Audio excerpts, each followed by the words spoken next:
Resignation? Jake asked in shock. What the hell? Why are you leaving? I need you. Seriously? Tim asked. You really don't know why? Do you think I'm stupid or something? You know that's not true. To be honest, some things caught my attention, and I decided I couldn't work here anymore. So I got a job at another company. I'll be leaving you in just a few minutes. Then I went to the HR department. Wait, Tim, can't we talk about this? Jake asked. Tim shook his head. There's nothing to talk about, Jake, Tim said. I'm over it. Finished. I considered you my friend, but you stabbed me in the back and ruined my marriage. You can find someone else to cuckold. So that's what it's all about, Jake said. Well, just so you know, your wife was more than willing to have sex with me. We shouldn't let something like this ruin your career. Just go with the flow for a while. Let Candy sow some wild oats for a while. When she's done, she'll be all yours again. Do you really think I would agree to something like that? By the way, how long have you been having fun with her? Well, the first time was at the campsite, Jake said. On the second day, when you and the others were skiing. And you should know that she pestered me that day. She even told me that I'm bigger than you. She begged me to have sex right there. Tim never turned down Candy. He tried several times, but he just couldn't do it. He couldn't explain why, and Candy never said anything about it. And this was around the time you suddenly forced me to leave to take care of some things at the office, wasn't it? Tim asked. You wanted to get me out of the way so you could have sex with my wife. Jake grinned and nodded his head. Yes, so what? He asked. Tim isn't done yet. And this whole thing about hiring her as a waitress at your party was just another excuse to get her into bed, wasn't it? Tim asked. Yes, it was so. So what? Jake asked. Tim took out his phone and stopped the audio recording he had started when Jake entered the office. Thank you for your recognition, Tim said. Now, if you don't mind, I'm done packing. I'll go to the HR department and won't bother you. Wait, Jake said. You can't use this recording. We'll see, Tim said. I'm leaving here. Goodbye, Jake. You'll rot in hell, okay? You forgot something, Jake said, picking up the photo of Candy that Tim kept on his desk. I haven't forgotten, Tim said. I do not want it. You and your son want this traitor so badly that you can take her for yourself. I'm done with her, and with you. Goodbye. With these words, he left the office. Jake looked at Tim as he walked away, wondering what the hell just happened. How did Tim find out what he and his son did to Candy? He asked himself. What do you mean, he resigned? Candy asked when Jakey called. He just handed me the signed contract and resignation letter and left, Jake said. He knows. Candy. I don't know how he knows, but he knows. What did you say to him? She asked. The truth, said Jake. I told him about how it was for the first time, on the hike. You're an idiot, she exclaimed. Well, he asked, and I told him, Jake said. He also left a photograph of you, which he kept on his desk. He said he didn't need it. Amazing, she said, tears streaming down her cheeks. So what should we do now? She asked. It's not my problem, Jake said. He's your husband. You can handle this. Unless, of course, you want me to step up and make him see the error of his ways. No, she said. You've done enough, thank you. Stay away from this. I'll deal. As you say, he said. With these words, he hung up. Candy looked at her phone with tears streaming down her face. She didn't want a divorce, but she knew Tim wouldn't tolerate her cheating. She decided that she would do everything in her power to keep him. She sat on the sofa, holding her head in her hands, and sobbed over what she had done. A few minutes later, Tim pulled into the driveway. He saw Candy's car and looked around to see if Jake's car was anywhere nearby. Without noticing this, he grabbed his box and briefcase and went inside. He saw Candy on the couch and, without saying anything, went into his office. He closed and locked the door, then checked for voice recordings. He found the recording and listened to the conversation between Candy and Jake. He forwarded it to his lawyer and then quickly called her. Hi, Tim, she said.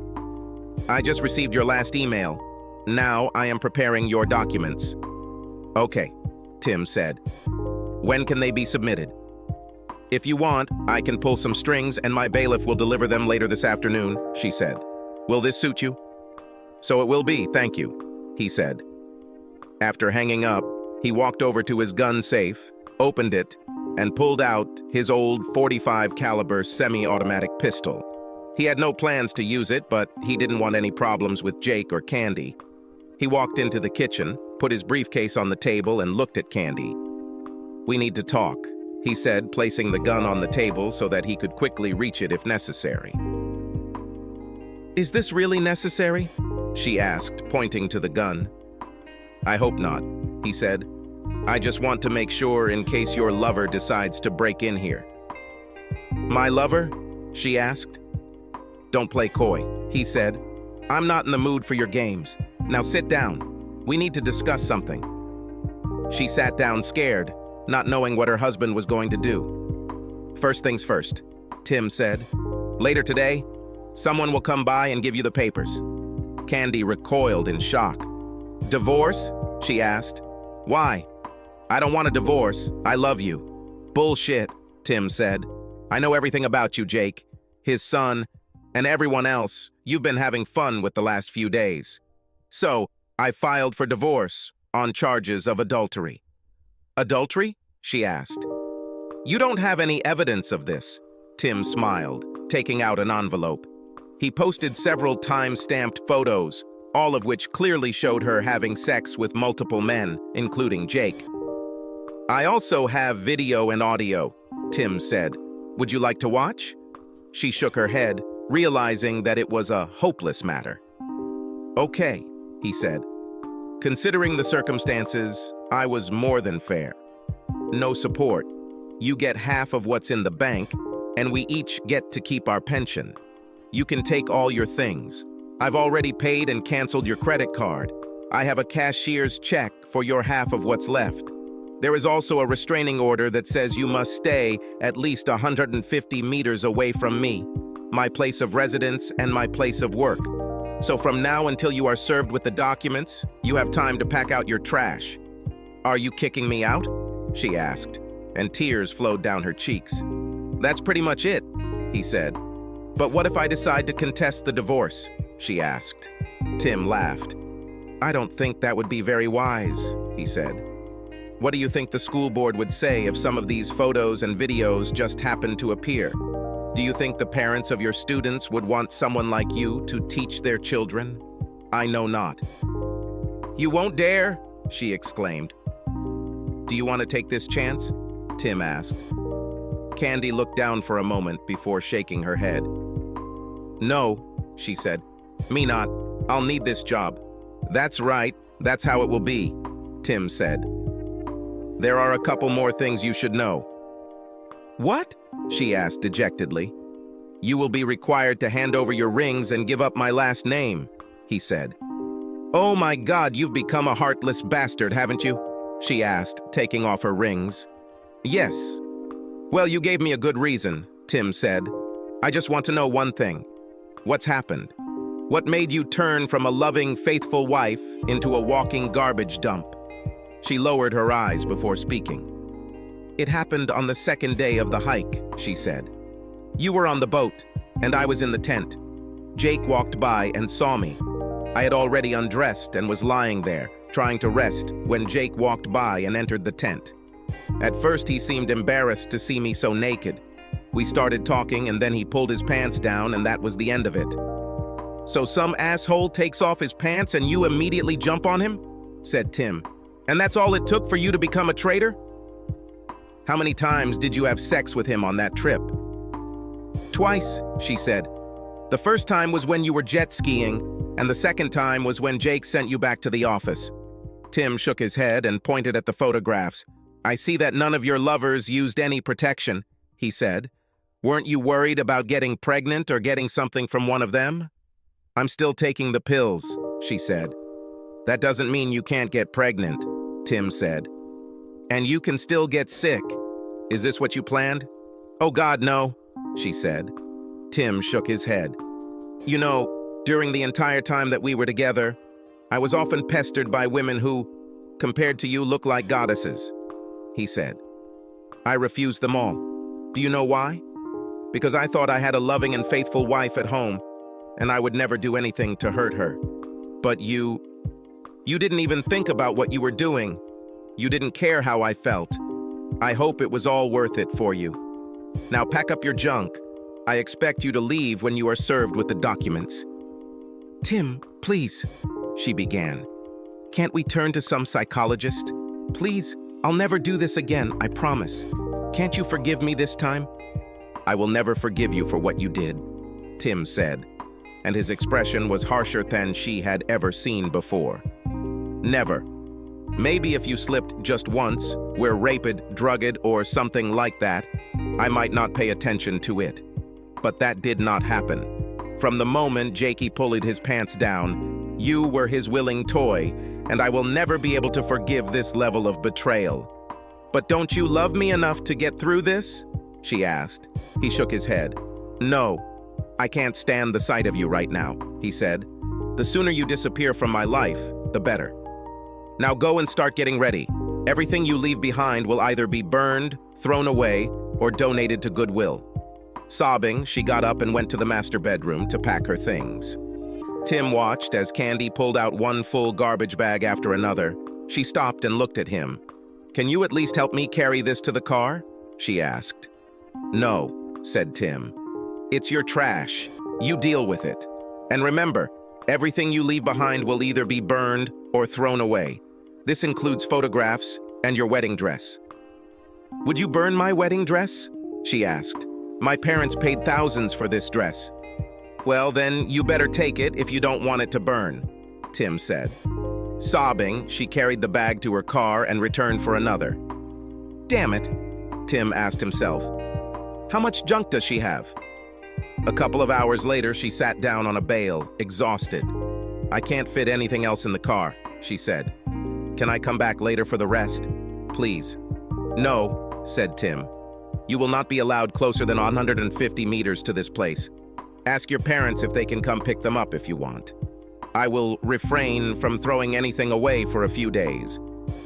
"Thank you, Tim. I appreciate it," she said.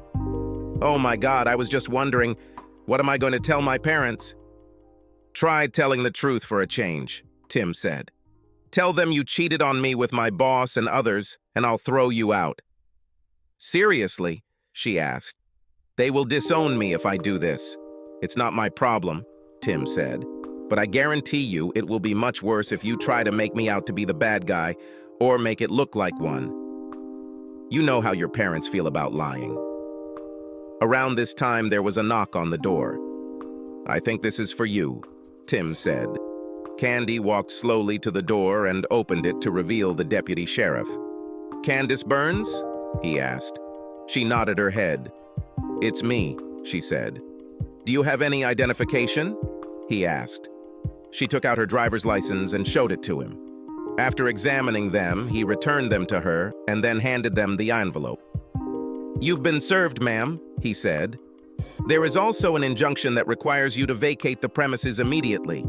You can sign the divorce papers now if you want." She nodded her head and took out the divorce papers. After looking through them, she asked for a pen and signed the papers. "I'll give this back to the lawyer," he said. "You need to leave right now. If you try to return, you will be arrested and sent to prison. You understand?" "Yes," she said, and tears flowed down her cheeks. She looked back at Tim. "I'm so sorry," she said. "Yeah, me too," Tim said. "Bye." "Goodbye," she said quietly, leaving. The deputy looked at Tim and nodded his head before walking away. The next few days were hectic for Tim. Candy never tried to contact him, but Jake called his home phone twice and left threatening messages. "Damn it, Tim. I know you're there," he shouted. "If you don't drop this lawsuit, I'll come and kick your fucking ass." Tim smiled, copied the voicemail, and forwarded it to Ruby, who in turn notified the local sheriff's department. Candy's parents also called asking if they could come pick up some more of her things. "Yes, of course," said Tim. "Just make sure she's not with you. She has a restraining order placed on her." "Okay," said George, Candy's father, with a sigh. When she and Candy's mother, Bernice, arrived, they took what Candy had left behind and used the time to convince Tim to call off the divorce. "Tim, she made a mistake," Bernice said. "Of course, you can forget about what she did and take her back. She's crazy about you." "What did she tell you, Bernice?" Tim asked. "She said she had a fight with your boss," Bernice said. "And that's all?" Tim asked. "Well, yes," she said. "She didn't go into any detail, and we didn't insist on it." Tim grabbed an envelope with photographs and DVDs and showed it all to Bernice and George. They were shocked when they saw the photos. "I'm sorry she didn't tell you the whole truth," Tim said. "As you can see, everything turned out to be much worse than she expected." "Oh my God," Bernice said. "I had no idea it was so bad." "I'm so sorry, Tim," she said. "I don't blame you for what you did." George's face turned purple with rage. "I will have a long conversation with our stupid daughter," he said. "Have you done anything else with these photographs?" he asked. Tim shook his head. "Not yet, but I warned her not to resist the divorce," he said. They commiserate with him for a moment and then finish packing up the rest of her things. Half an hour later, they left the house, giving Tim a warm hug and wishing him all the best. Later that day, as Tim was sitting watching TV, there was another knock on the door. He looked through the peephole and saw Jake, Mike, and two of Tim's former work colleagues. He walked into his office, grabbed the gun from the gun case, and called 911. Holding the gun behind his back, he barely managed to open the door before they rushed inside. "We'll kick your fucking ass," Jake growled. Tim pulled out his gun and pointed it at Jake, forcing them to stop. "You're not really gonna shoot at us," Jake said. "You don't have the courage." "Do you really want to check this?" Tim asked. "Just so you know, I already called 911 and the police are on their way here right now. If you're here when they get here, you're going to jail for violating the restraining order." Jake, I think he's serious," said one of the other two men. Jake looked at him for a moment, then turned back to Tim. It was at that moment that they all heard a siren nearby and saw flashing red and blue lights. "Yes, Jake, I'm serious," Tim said. They turned to leave, but two very large uniformed police officers stood in the doorway. Tim lowered the gun. "Put the gun down, sir," one of the officers said. Tim obeyed, placing the gun on the kitchen table. "Sir, these people are violating the restraining order," Tim said. "They broke into my house and threatened me. I want them arrested." "Do you have a copy of the order?" asked another policeman. Tim nodded his head. "I have it, officer," Tim said. He pulled out an envelope that was lying on the kitchen table and handed it to the officer, who carefully studied the order. After a few moments, he returned the order to Tim, then turned to the four men. "Turn around and put your hands behind your back," the officer said. The four men glared at Tim as officers handcuffed them and read them their rights. Once they were handcuffed, one of the officers turned to Tim. "Do you have a license for this firearm?" he asked.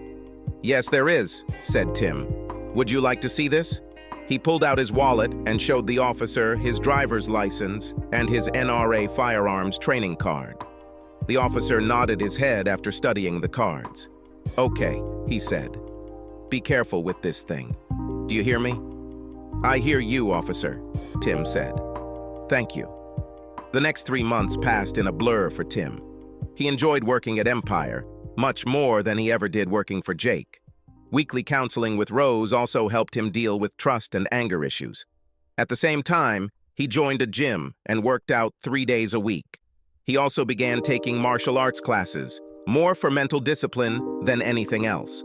On top of that, he took a course of diet and exercise that Rose recommended to him.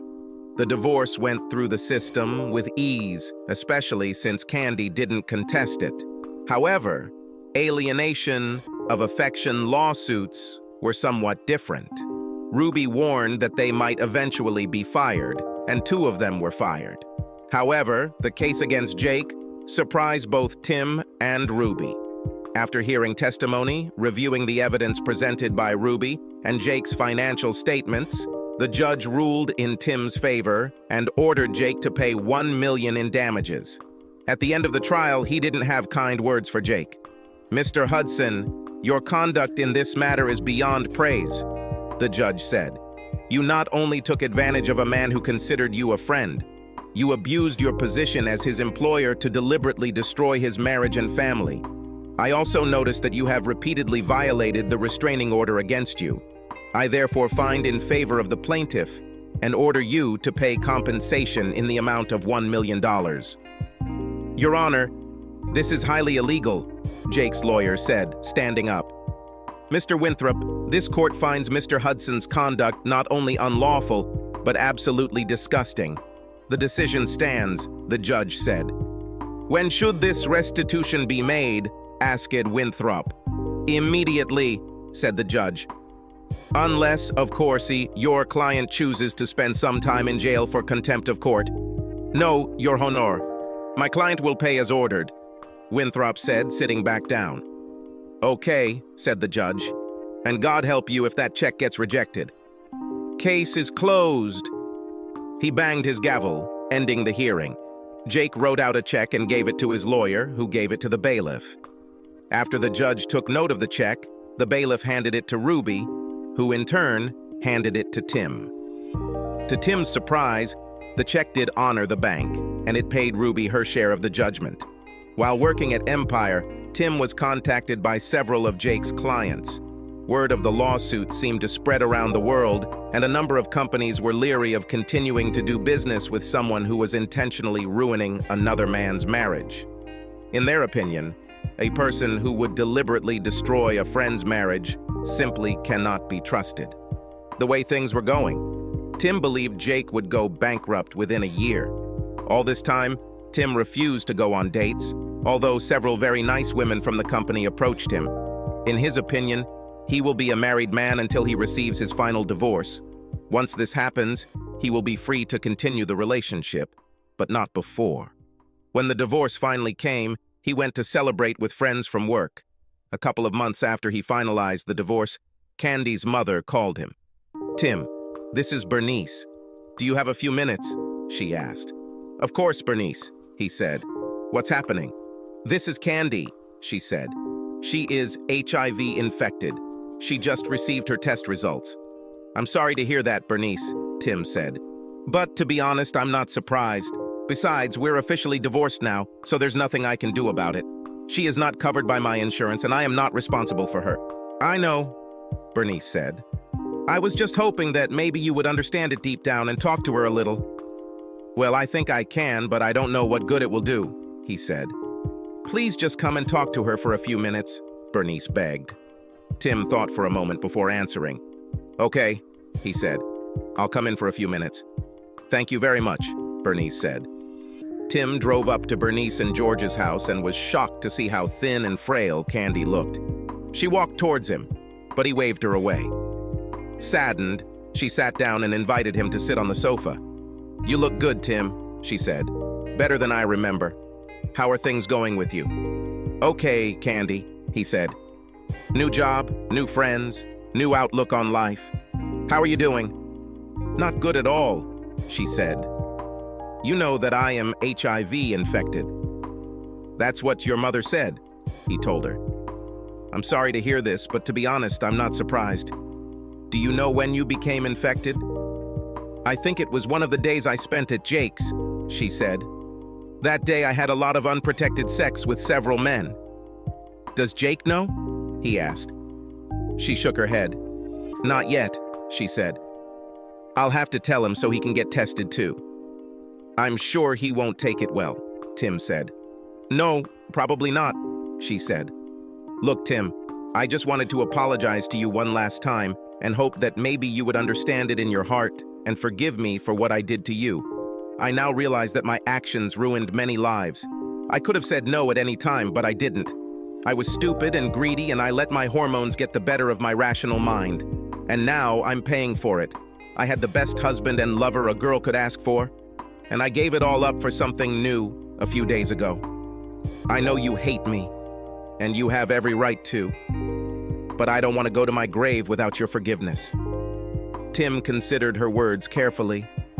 It was the first time he could remember that she actually took responsibility for what she did, and the first time she acknowledged what her actions had caused to others. Of course, he could continue to hate her, but he remembered his sessions with Rose. Holding a grudge against Candy won't help him move on. He nodded his head. "Okay, Candy," he said. "I forgive you." She cried, sitting in a chair. He thought about pulling her into his arms and started to stand up, but she waved him off. "Thank you so much, Tim," she said through tears. "This means more to me than you know. Listen, I want you to find a woman you can love and trust. Marry her and have children. I'm over it. I'm done. But you have your whole life ahead of you and you deserve to be happy." "Thank you," he said. "I'll do so. And if you ever want to just talk, let me know, okay?" She nodded her head, wiping tears from her eyes. "I will do so, Tim," she said. "Thank you for coming and talking to me. I've missed you so much these past few months." "I miss the woman I married," Tim said calmly. "By the way, how are things with Jake and Mike?" She shook her head.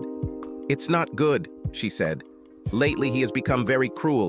He didn't take losing to you in court very well. You probably know that his business has suffered a lot lately."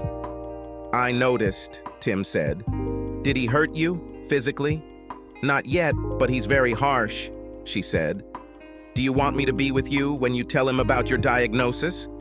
Tim asked. "No, but thanks for asking anyway," she said. "This is my responsibility and I have to deal with it. You know, I keep thinking that if I had just told him to leave that first day of camping, we would still be together." "It's quite possible," Tim said. "But I have a feeling that at some point it would have happened anyway. He's been hunting you for quite some time." "I think you're right," she said. "Look, I'm really tired and I need to rest before I come back. Thanks for coming. This means more to me than you know." "You're welcome, Candy," he said. "And remember, call me if you just want to talk." "Fine?" She nodded her head weakly. "I will do so," she said. "Goodbye, Tim," she added.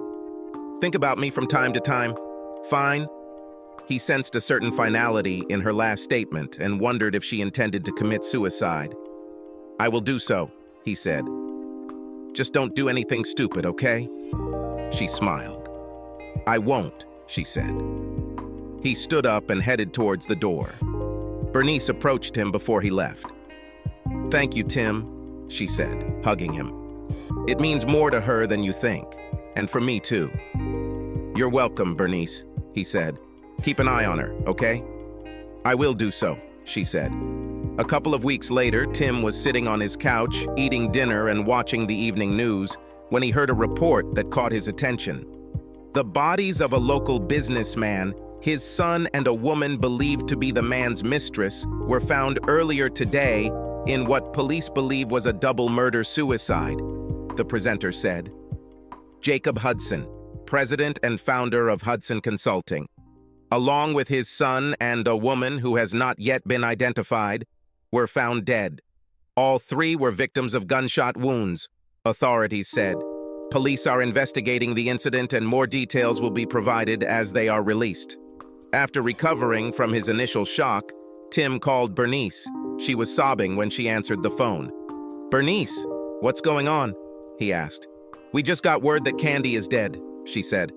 "Looks like that bastard Jake shot her, then his own son, and himself." "Oh my God," Tim said. "I saw the news report and hoped it wasn't her." "I am so sorry." "That's her," Bernice said. "Do the police have any idea why this happened?" Tim asked. "They're not 100% sure," she said, "but I'm pretty sure she told Jake about her HIV and he lost his mind. They are now conducting an autopsy." "I'm really sorry, Bernice," Tim said. "I want you to know that I never wanted this to happen." "I know, Tim," she said. "Candy made her own bed and paid for it. Still, it's hard to lose your only child like that. I'm just glad you were able to make peace with her. I like to think she's in a better place now." "Fine, let me know if there is anything I can do," he said. "Thank you, Tim," she said. Candy's memorial service was held a couple of weeks later, and Tim took the day off work to be there with her parents. According to the autopsy results, both Jake and Mike, like Candy, were found to be HIV positive. From what police were able to piece together, Candy told Jake about her diagnosis and said they should get tested. When Jake and Mike learned they too had tested positive, Hudson Sr. shot her in the head, then his son, and finally shot himself. Tim spent several days mourning Candy's death, remembering the good years they had spent together.